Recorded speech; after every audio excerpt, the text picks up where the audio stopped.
After bowling Somerset out for 209, former England captain Alastair Cook was on 39 not out overnight and was joined at the crease on day 2 by Dan Lawrence, Essex Centurion saviour, in round 1.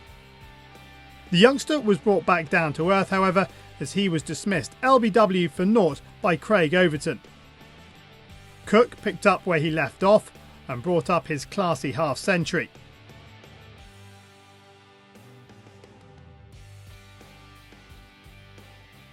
At the other end, Bopara struggled to get going, and he was out for 8, bowled round his legs by Leach.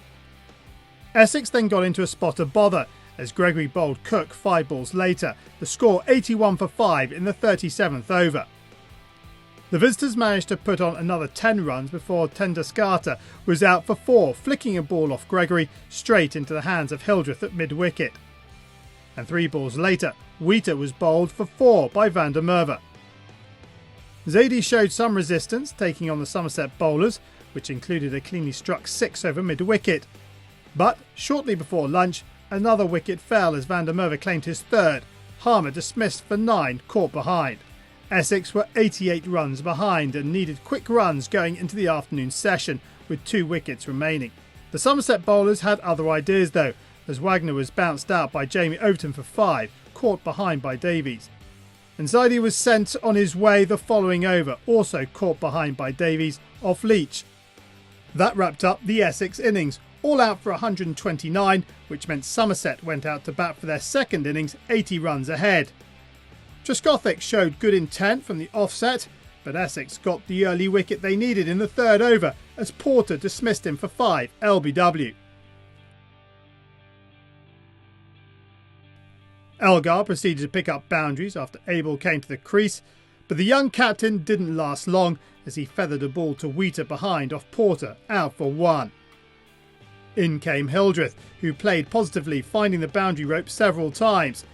He was dropped by Wheater off Bopara, but Somerset did get the breakthrough in the 16th over as Elgar was beaten by a turning ball from Harmer, out LBW for 27.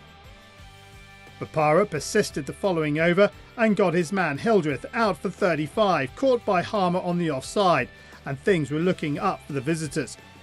Davies and Trigo managed to push the scoreboard along, but in the 25th over, Davies drove one in the air off Wagner, straight to Porter at point and was out for 12.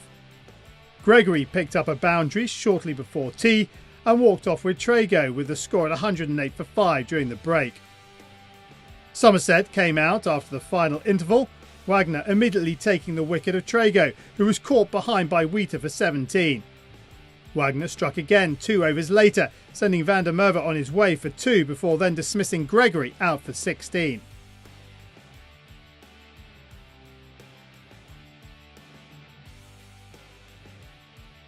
The New Zealand international was on fire and he took his 5th wicket, Jamie Overton, for 2.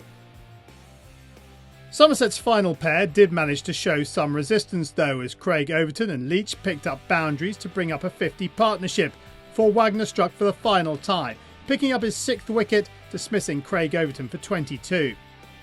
Somerset finished on 174, and after Essex opening batsmen Brown and Cook survived 7 overs at the end of the evening session, they came off the pitch 10 without loss. An outstanding day for Essex in the end, who after getting bowled out for 129 go into day 3 in a strong position thanks to a superb spell from Wagner. They require 245 runs to win with 10 wickets remaining.